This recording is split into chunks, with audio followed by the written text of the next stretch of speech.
Okay, we will open up Illustrator. We're going to call this last name underscore EX7. Now, I could make just one artboard, but you're going to make a couple variations, at least 5 variations of it, changing the scale, changing the color, changing the hue, saturation, and maybe changing the way that the pattern looks. So let's say 5 artboards, and you can have them go across and then down, grid by row, grid by column, have them go all the way across. In this case, I'm just going to have them grid by column. You can change the spacing between columns and the number of columns. So I'm okay with the default. Now, I'm going to change this to, leave it at letter, but I'm going to make it landscape, like a long wall. And when we start to bring in some of our furniture, you'll have, I think, a better orientation with that. Now, we're not going to do a bleed because this is not going to be printed and cut. So I think that's pretty good. Hit OK. All right. Let's rearrange our panels.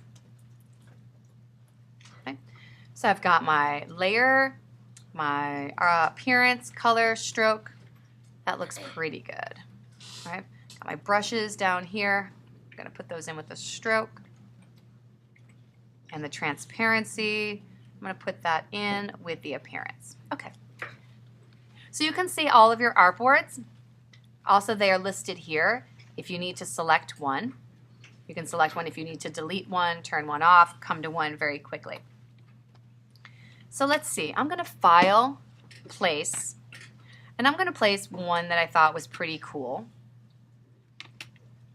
And I'm going to use that as my template. So I don't want to link it. I can make it a template if I choose, and I can place. Now it placed it right in the middle, so let's unlock that template layer and drag it over to our first artboard. If something is not on the artboard, it's on the scratch board, it will not print. I'm going to relock that. Layer 1 is where I'm going to do all my drawing. Sound good so far? In this case, these are just some flat geometric shapes, kind of like Tetris. It's at an angle. So what I'm going to do is grab the rectangle tool, get white fill, black outline for now, and I'm just going to start making some shapes. One of the things that's really interesting about this is that there's just that subtle variation in grays. And make one. You can have them overlap if you want to, because one will be placed in front of the other. If you want to draw some L shapes, you can hold down the shift with the pen tool.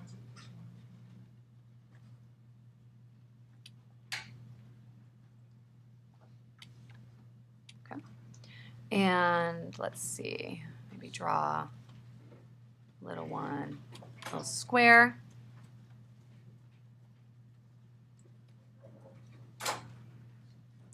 So right now, it does not look like anything major. And it's kind of hard to tell whether or not if this was repeated, it would be interesting. So let's play with a couple of things. I'm going to select all of these and move them down. And you can select each shape. Now notice what happened here. It went into an isolation mode. So this part of the window turned gray, and it's just letting me isolate this shape. That's not something I need to do. If you hold down or double click on a shape, it goes into that. So you want to back it up and then back it up so that you are no longer in there. I'm going to bring this out a little bit. If I select all of these, I can change the appearance of all of them at one time. I can select the stroke, maybe change the stroke to a light green, say, bring it up a little bit. And then the fill, I can change the fill to a color very similar. But that's way too much of that color. So what we need to do is move this. Okay, thank you. We can change the opacity of the fill, but a couple of cool things are going to happen. You have these areas that overlap that start to build up areas of density. Okay? Move that over there and that over there. So that looks pretty cool. You can also change the way that this shape relates to the shapes below it, just like in Photoshop. If you take the transparency, with that shape selected, you can change this from normal to multiply, normal to overlay, and they're changing it very subtly. I'm going to turn it up to 100 so you can see it. Difference, hue, screen, color dodge, let's see, soft light. Some of them don't do too much. Yeah, multiply lets you see the colors that are underneath it. But these effects, when put together, can start to make something that would be pretty visually alluring. Right? And that's one of the things about this, is it has that three-dimensional quality. It could be completely flat. It looks, however, like it's raised a little bit. So I'm going to get my rectangle tool, make a couple more rectangles, change the opacity to 30. So the opacity is even different on some of them. And then I'm going to make a pattern out of this and see how this looks. I'm going to put my appearance panel over here. Window, pattern options. Okay. Select my shapes, go into my pattern options window, hold down this little pull down menu here, make pattern. And it says the new pattern has been added to the swatches panel. Any changes made while in pattern editing mode will be applied to the swatch upon exit. Okay? So there we are. Now I'm going to call this one little green squares. I can do a couple of different things. I'm going to command 0 to zoom out. I can change it from a grid to brick by row, so they are offset differently. Brick by column, hex by column, which kind of looks cool, and hex by row. Hex by column I think looks good. You can change the overlay, left in front, right in front, or the way the top is in front, the bottom is in front. And you can also change the amount of copies that you see. And right now, what it's doing is dimming the copies to 70%. Right? This is the swatch outline. This was the original thing that you brought in. When you're done, if you look up at the top here, you have save a copy, done, or cancel. I'm going to hit done. And then I need to go into one of my living rooms here, or my dining room, draw a big rectangle that fills the entire space, and then fill it with that pattern we made. You can do that in a couple of ways. If you look in your swatches, you should have little green squares.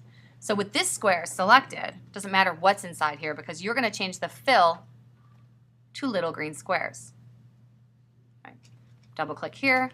You can also go to color swatches, and actually it's just much simpler if you just go to the swatches. Now that's pretty big, right? If you put a couch in here, those are going to be some pretty big shapes. So let's grab this, hold down the shift, and make it much smaller. Now, zoom in and see, do you still like the way things are overlapping? There's a window called the Color Guide, which works with shades and tints, and this window can be very helpful. So if this is the color that's selected, you can change the harmony rules and get colors that complement it, are analogous, monochromatic. So if I want to work with analogous colors, I could also choose any one of these tints to kind of mix it up a little bit. I'm going to select all of them, and I'm going to get rid of the stroke so that they are just full. Oops, sorry, I got rid of the fill. Get rid of the stroke. Rid of the stroke. Okay, So now they are just blocky. You may want to change some stuff around in here after you see how it looks. You may be like, well, this looks cool, but I'm not sure. Let's move that around. Okay, so I'm going to select this now, go back into Pattern Maker.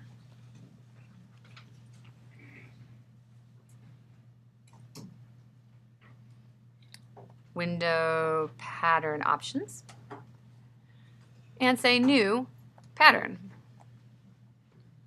Now, I can change this here. Brick by row doesn't, I'm going to try, I like that one a lot. You can also change the size of it here. So if I change this to 1 inch, it will change that. Let's try little green squares 2. Hit OK, hit done. And then I can go in here. Actually, I can just pick another artboard so that I can see them. That's why you'll probably end up with 10 to 15 artboards and fill it with that. Now that's becoming more livable, right? A little more livable. This, I think if it were either bigger, right now it's in the middle, or even, it probably could be even smaller than this. Okay. But does it make sense how to get it into the Pattern Maker? Okay, so let me go through, let me pause this, and then we'll go through how to bring in some furniture and some other things.